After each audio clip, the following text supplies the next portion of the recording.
नमस्कार बंधुगण आजिर एही नुआ भिडियो रे आपण मानकु स्वागत। बंधुगण पादरे चलिबार 25 कोटी फायदा जहा 99% लोक जानी नहांती। गोटिए दिन रे केवल अध घंटारे शौक आपणकर पूरा जीवन बदलाई दे पारिबो। खास करी जदि आपणकर जीवन शैली संबंधी समस्या थाए जेमिति कि डायबिटीज, मोटापण, हृदय रोग, मासिक धर्म, बैक पेन, निद न हेबा इत्यादि। पादरे चलिबा द्वारा आपणक गंठी उपरे अधिक ओजन पड़ी न थाए। पादरे चलिबा द्वारा आपणकर शिर शांत होई थाए। पादरे चलिबा परे आपण शक्तिशाली अनुभव करिवे। पादरे चलिबार फायदा दौड़िबा ठारू मध्य अधिक होई थाए। तेबे चलंतु जानिबा पादरे चलिबार फायदा विषय रे। पादरे चलिबा द्वारा आपणकर ब्लड प्रेशर ठीक रही थाए। एहा औषध भली काम करी थाए। जेउ व्यक्तिंकर हाई ब्लड प्रेशर समस्या थाए सेमाने दिनकु 30 रु 50 मिनिट चलिबा उचित। एहा द्वारा उच्च रक्तचाप नॉर्मल हेबाकु लागि थाए। हाई ब्लड प्रेशर जगु किडनी मध्य खराब होई पारे, हार्ट अटैक आसी पारे। पादरे चलिबा द्वारा कैंसर मध्य कम हेबाकु लागि थाए। पादरे चलिबा द्वारा सेही सबु जिनिस मिली थाए जहा कैंसर रोग सह लड़िबारे सहाय्य करे। पादरे चलिबा बेले ध्यान देबे जेपरि अल्प जोरे चलिबा जहा द्वारा कि हृदयर गति तीव्र हेबो। आरामदायक जीवन कैंसर हेबार बड़ कारण अटे। जेउ लोक कैंसर चिकित्सा कराउछंती सेमाने अध घंटा पादरे चलिबा द्वारा फायदा मिली थाए। पादरे चलिबा द्वारा महिला मानकर ब्रेस्ट कैंसर मध्य कम होई थाए। पादरे चलिबा द्वारा शरीर रे रक्तर प्रवाह तीव्र होई थाए जहा द्वारा कि आम शरीर रे अनेक फायदा होई थाए। रक्तर प्रवाह बढ़िबा द्वारा आपणक मस्तिष्क को अधिक ऑक्सीजन मिली थाए एवं अधिक पोषक तत्व और अधिक ग्लूकोज मिली थाए। रक्तर प्रवाह बढ़िबा द्वारा कोलेस्ट्रॉल मध्य कम होई थाए। पादरे चलिबा द्वारा डायबिटीज रो भय कमी थाए। आरामदायक जीवन डायबिटीज हेबार मुख्य कारण। डायबिटीज रोग को शेष करिबा पई वैज्ञानिक माने दिनकु 5000 पाद चलिबा पई सलाह दियंती। एमिति करिबा द्वारा रक्त रे सुगर रो परिमाण कमी जाए। किछि लोक इंसुलिन नेई मध्य डायबिटीज कमी न थाए किंतु पादरे चलिबा द्वारा एहा नॉर्मल रही थाए। पादरे चलिबा द्वारा हाड़ मजबूत होई थाए। हाड़ को मजबूत करिबा पई आपनकु 3टी जिनिस दरकार। कैल्शियम, विटामिन डी और कसरत करिबा पई पड़िबो। पादरे चलिबा द्वारा आपणक हाड़ उपरे प्रेशर पड़ी थाए। आपणक हाड़ उपरे पूरा शरीरर ओजन रही थाए। तेणु पादरे चलिबा द्वारा हाड़ मजबूत होई थाए। पादरे चलिबा द्वारा बोन डेंसिटी बढ़ी थाए। तेणु हाड़ भांगिबार भय कमी जाई थाए एवं एक्सियोपोरोसिस नामक एक हाड़ जनित रोग हेबार भय मध्य कम होई जाई थाए। पादरे चलिबा द्वारा आपणकर पाचन शक्ति तीव्र होई थाए। खाद्यपेय भल भाबरे पची जीवो तो भोक मध्य बढ़ी जीवो जहा द्वारा पेट संबंधी अन्य समस्या मध्य ठीक हेबा पई लागि थाए जेमिति कोष्ठकाठिन्य, गैस और पेटर जलन मध्य कम होई थाए। पादरे चलिबा द्वारा अंत कैंसर हेबार भय कमी जाए। पादरे चलिबा द्वारा आपणकर इम्यूनिटी स्ट्रांग होई जाई थाए अर्थात रोग प्रतिरोधक शक्ति बढ़ी जाई थाए। प्रतिदिन अध घंटा चलिबा द्वारा इम्यूनिटी सिस्टम रो मझिरे सेल्स एवं नेचुरल कलर रो सेल्स रो कार्य क्षमता बढ़ी थाए। एहा द्वारा आपणक शरीर रे कौनसी रोग सह लड़िबा पई सक्षम होई जाई थाए। पादरे चलिबा द्वारा व्हाइट ब्लड सेल्स रो संख्या बढ़ी थाए। व्हाइट ब्लड सेल्स को इम्यूनिटी सेल्स कहा जाए। पादरे चलिबा द्वारा आम शरीर रे तापमान अल्प बढ़ी जाई थाए। एही कारणरू शरीर थिबा बैक्टेरिया और भाइरस सब मरी जाई थाए। पादरे चलिबा द्वारा डायमेशन नामक रोगर मात्रा कमी जाई थाए। डायमेशन एक न्यूरोलॉजिकल रोग अटे। एथिरे धीरे धीरे मस्तिष्कर स्मरण शक्ति कमी कमी जाई थाए।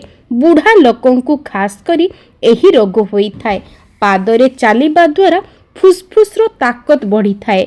जेतेबेले आपण पादरे चलती अधिक ऑक्सीजन फुसफुस पर्यंत पहुंची थाए एवं कार्बन हाई ऑक्साइड बाहरी थाए। एमिति हेबा द्वारा फुसफुसर क्षमता वृद्धि पाई थाए। फुसफुस सुस्थ रहिबा द्वारा आपण बहुत सहजरे निश्वास नहीं पारिबे। पादरे चलिबा द्वारा विटामिन डी रो मात्रा बढ़ी थाए। दिन रे चलिबा द्वारा आपणक शरीर खरा स्पर्श रे आसी थाए, जहा द्वारा कि आपणक शरीर रे विटामिन डी तैयारी हुए। एहा हाड़ को मजबूत रखिबारे सहाय्य करे। पादरे चलिबा द्वारा चिंता मुक्त होई थाए। हृदय रोग, अस्थमा, मोटापण, डायबिटीज, मुंड बिंधा, डिप्रेशन, पेट रोग, जल्दी वार्धक्य आसीबा, समय पूर्वरु मृत्यु हेबा सबु रोग चिंतार कारणरू जन्म होई थाए। कारण पादरे चलिबा द्वारा स्ट्रेस कम हेबा एवं हार्मोन रो उत्पादन कम होई थाए। पादरे चलिबा द्वारा मूड रे सुधार आसी थाए। कारण एमिति करिबा द्वारा स्ट्रेस हार्मोन रो जन्म कमी थाए। प्रत्येक दिन ताजा हावा नियंतु, एहा द्वारा मध्य डिप्रेशन कमी थाए। पादरे चलिबा द्वारा आपणको मस्तिष्कर हिप्पोकैम्पस नामक गोटिए भागर साइज बढ़ी थाए। हिप्पोकैम्पस द्वारा शरीरर स्मरण शक्ति बढ़ी थाए।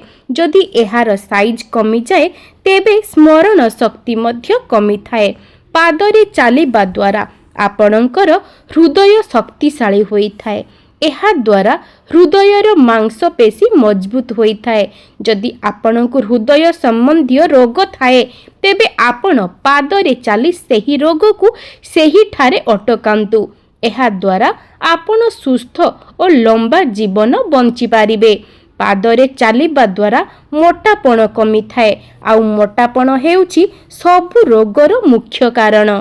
ओजन कमाइबा पाई प्रतिदिन 30 मिनिट रु 60 मिनिट चलिबा उचित। पाख स्थान को जिबार आवश्यकता थिले कार, मोटरसाइकेल किंबा स्कूटर बदल रे पादरे चलंतु। एहा द्वारा आपणकर पैसा बंची जीवो और स्वास्थ्य मध्य भल रहिबो। पादरे चलिबा द्वारा मांसपेशी मजबूत होई थाए।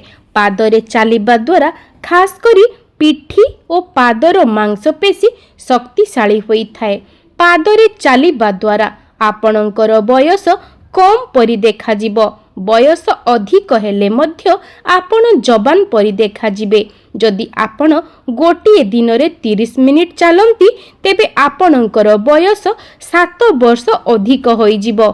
एहा द्वारा बयस संबंधी समस्या डेरी रे आसी थाए। चलिबा द्वारा वार्धक्यर प्रक्रिया धीमा होई जाई थाए। पादरे चलिबा द्वारा कार्य करिबार क्षमता बढ़ी जाई थाए। चलिबा द्वारा आपणकु शारीरिक और मानसिक ऊर्जा मिली थाए। सेथिपाई कौनसी काम को भल भाबरे और कम समय रे करि पारंती। सेथिपाई खेलाड़ी माने साधारण मनुष्य तुलना रे अधिक शारीरिक और मानसिक क्षमता रे आगुआ थांती। पादरे चलिबा द्वारा आपणकर क्रिएटिविटी बढ़ी थाए, जहा द्वारा नुआ नुआ जिनिस खोजिबा पाई मस्तिष्क को सक्षम कराए। जेतेबेले आपण चलंती आपणकर शिर और मस्तिष्क रिलैक्स होई जाई थाए, शांति होई जाई थाए। चलिबा समय रे मस्तिष्क को कौनसी कामर बोझ न थाए। सेही समय रे भल विचार आसी थाए। पादरे चलिबा द्वारा कोलेस्ट्रॉल बढ़ी थाए। एही कोलेस्ट्रॉल भल होई थाए, जहा शिर भितरे खराब कोलेस्ट्रॉल को जमा हेबारे रोकी थाए। एही कोलेस्ट्रॉल शरीर रे जेते रहिबो सेते खराब कोलेस्ट्रॉल कमी जिवो। पादरे चलिबा द्वारा हार्ट अटैक हेबार आशंका 80% कमी जाए। जदि कौनसी व्यक्ति मद्यपान और धूम्रपान करू न थाए ओ निजर खाद्यपेय ठीक रखु थाए ତେବେ ସେହି ବ୍ୟକ୍ତିଙ୍କୁ ହାର୍ଟ ଆଟାକ୍ ହୋଇନଥାଏ।